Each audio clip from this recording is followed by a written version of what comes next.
ಇದು ನನಗೆ ಬಹಳ ಮನಸ್ಸನ್ನು ತಟ್ಟಿದಂತ ಕತೆ. ಬಡ ಹುಡುಗ ಮನೆಯಿಂದ ಮನೆಗೆ ಸಾಮಾನ್ ಮಾರ್ಕೊಂಡು ಹೋಗ್ತಾ ಇದ್ದ. ಶಾಲೆ ಕಲಿ ಹುಡುಗ, ಬೇಕಲ್ಲ ಶಿಕ್ಷಣಕ್ಕೆ ದುಡ್ಡು ಎಲ್ಲಿ ಬರ್ತದೆ? ಈ ಸಾಮಾನ್ ಮಾರದಾಗ ಬರುವಂತ ಕಮಿಷನ್ ಅಲ್ಲೇ ಜೀವನ ನಡಿಬೇಕು. ಒಂದು ದಿವಸ ಅವನ ಜೇಬಲ್ಲಿ ಒಂದು ಕಾಸು ಇಲ್ಲ. ಊಟಕ್ಕೆ ಹೆಂಗ್ ಮಾಡೋದು? ಯಾರು ಊಟ ಕೊಡ್ತಾರೆ? ಏನ್ ಮಾಡ್ತಾರೆ? ಮಧ್ಯಾಹ್ನ ಹೊತ್ತಿಗೆ ಕಣ್ಣಿಗೆ ಕತ್ಲೆ ಬಂದಂಗಾಯ್ತು. ಅವನದೊಂದು ಆಸೆ, ಮುಂದಿನ ಮನೆಗೆ ಹೋಗೋಣ, ಬಾಗಿಲು ತಟ್ಟಿ ಸಾಮಾನು ಮಾರೋಣ. ಸಾಮಾನು ತಗೋತಾರೋ ಬಿಡ್ತಾರೋ ಅವ್ರಿಗೆ ಹೇಳಿ ಒಂಚೂರು ಆಹಾರ ಕೊಡ್ತೀರಾ ತಿನ್ನೋದಕ್ಕೆ ಅಂತ ಕೇಳಬೇಕು ಅಂದ್ಕೊಂಡ. ಮುಂದಿನ ಮನೆ ಬಾಗಿಲು ತಟ್ಟಿದಾಗ ಅತ್ಯಂತ ಸುಂದರವಾದ ಯುವತಿ ಬಾಗಿಲು ತೆಗೆದ್ಲು. ಆಕೆಯನ್ನು ಕೇಳೋದು ಹೇಗೆ ಆಹಾರ ಕೊಡಿ ಅಂತ ಮನಸ್ಸು ಬರಲಿಲ್ಲ. ತುಂಬ ಬಾಯಾರಿಕೆ ಆಗಿದೆ ನನಗೆ, ಒಂದು ಲೋಟ ನೀರು ಸಿಕ್ಕೀತೆ ಅಂತ ಕೇಳ್ದ.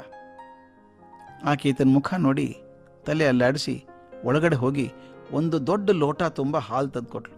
ಇವನು ಆಶ್ಚರ್ಯದ, ಅಮ್ಮ ನಾ ಕೇಳಿದ ನೀರು ಅಂದ. ಪರವಾಗಿಲ್ಲಪ್ಪ ಕೊಡಿ ಹುಡುಗ, ನಿನಗೆ ಹಸಿವೆ ಆಗಿದೆ ಗೊತ್ತು ನನಗೆ ಅಂತ ಒಂದು ದೊಡ್ಡ ಲೋಟ ತುಂಬ ಹಾಲು ಕೊಟ್ಲು. ಈತ ನಿಧಾನ ಕುಡಿದು ಲೋಟ ಕೆಳಗಿಟ್ಟು, ಈ ಹಾಲಿಗೆ ನಾನು ಎಷ್ಟು ದುಡ್ಡು ಕೊಡಬೇಕು ಅಂತ ಕೇಳ್ದ. ಹಾಗೆ ನಕ್ಕಳು. ನನ್ನ ತಾಯಿ ನನಗೊಂದು ಪಾಠ ಕಲಿಸಿದಾಳಪ್ಪ, ಪ್ರೀತಿಗೆ ಯಾವ ಪ್ರತಿಫಲವನ್ನು ಬಯಸಬಾರ್ದು ಅಂತ. ನಾ ಕೊಟ್ಟದ್ದು ಪ್ರೀತಿ ಎಂದು ಕೊಟ್ಟದ್ದು, ಪ್ರತಿಫಲ ಅಪೇಕ್ಷೆ ಮಾಡಿಲ್ಲ ಅಂದ್ಲು. ಧನ್ಯವಾದ ಹೇಳಿ ಹುಡುಗ ಹೊರಗಡೆ ಹೋದ. ಈಗ ಅವನ ದೇಹದಲ್ಲಿ ಶಕ್ತಿ ಮಾತ್ರ ಅಲ್ಲ, ಹೃದಯದೊಳಗೆ ಪ್ರೀತಿ ಬಗ್ಗೆ, ಭಗವಂತನ ಶಕ್ತಿ ಬಗ್ಗೆ ಕೂಡ ತಿಳಿವು ಬಂದಿತ್ತು.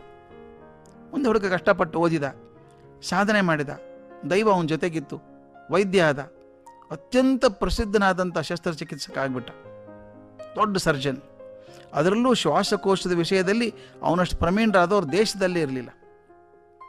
ಸಾಕಷ್ಟು ದುಡ್ಡು ಬಂತು, ಚೆನ್ನಾಗಿದ್ದ. ಒಂದು ದಿವಸ ಒಂದು ದೊಡ್ಡ ಆಸ್ಪತ್ರೆಯಿಂದ ಅವ್ರ ಕರೆ ಬಂತು.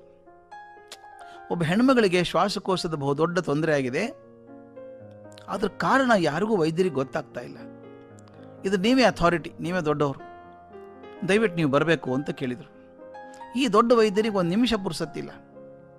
ಆದರೂ ಆಸ್ಪತ್ರೆ ಫಸ್ಟ್ ಕೇಳ್ಕೊತಾ ಇದ್ದಾರೆ, ಯಾವ ಊರಿನವ್ರು ರೋಗಿ, ಅದು ಯಾವ ಊರಿನವರು ಅಂತ ಕೇಳ್ದ. ಆ ಕಡೆ ಉತ್ತರ ಕೇಳಿದ ಸಂತೋಷ ಆಯ್ತು ಅವನಿಗೆ. ಓಹೋ, ರೋಗಿ ನಮ್ಮೂರವರು ಇವರು, ಸ್ವಂತ ಊರಿನ ಕರೆ ಇದೆಯಲ್ಲ, ಯಾವಾಗಲೂ ಅದು ಸೆಳೆತ ಜಾಸ್ತಿ. ಆಯ್ತು ಬರ್ತೀನಿ ಅಂಥೇಳಿ ಮರುದಿವಸ ಅಲ್ಲಿ ಹೋದ. ರೋಗಿಯನ್ನು ನೋಡ್ದ. ಆಕೆ ಮುಖ ನೋಡಿದ ತಕ್ಷಣ ಗುರು ಸಿಕ್ತು. ಅದೇ ಹೆಣ್ಮಗಳು, ಆ ತರುಣಿ.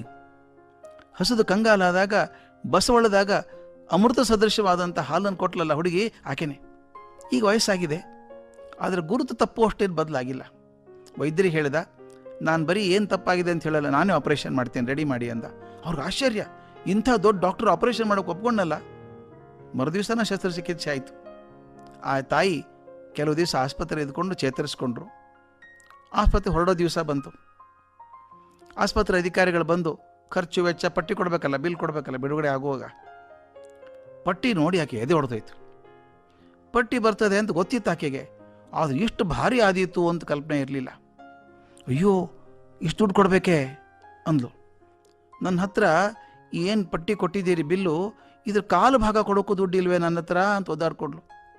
ಆಗ ಆಸ್ಪತ್ರೆ ಅಧಿಕಾರಿಗಳು ಹೇಳಿದ್ರಂತೆ, ಅಮ್ಮ ನೀವು ಒಂದು ಪೈಸಾನೂ ಕೊಡಬೇಕಾಗಿಲ್ಲ.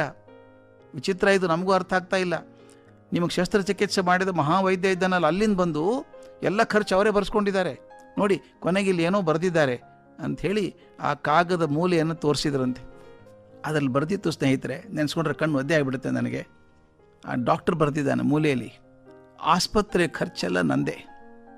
ಯಾಕೆಂದರೆ ಹಸಿವೆಯಿಂದ ಕಂಗಾಲಾಗಿದ್ದಂಥ ಒಬ್ಬ ಹುಡುಗನಿಗೆ ಪ್ರೀತಿಯಿಂದ ನೀಡಿದಂಥ ಒಂದು ಲೋಟದ ಹಾಲಿನ ಮುಂದೆ ಈ ಖರ್ಚೇನೂ ಅಲ್ಲ ಅಂತ ಹೇಳಿ ವೈದ್ಯ ಸಹಿ ಮಾಡಿದ್ದ.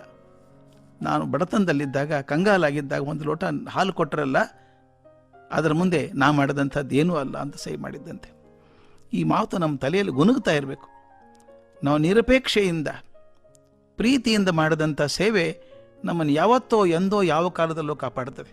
ಅಪೇಕ್ಷೆಯಿಂದ ಮಾಡಿದಂಥದ್ದು ಯಾವತ್ತೋ ಕಾಪಾಡ್ತದೆ. ಆವಾಗ ಸೇವೆ ಮಾಡೋ ಅವಕಾಶ ಬಂದಾಗ ಪ್ರೀತಿಯಿಂದ ಮಾಡಿ, ಅಪೇಕ್ಷೆ ಬೇಡ.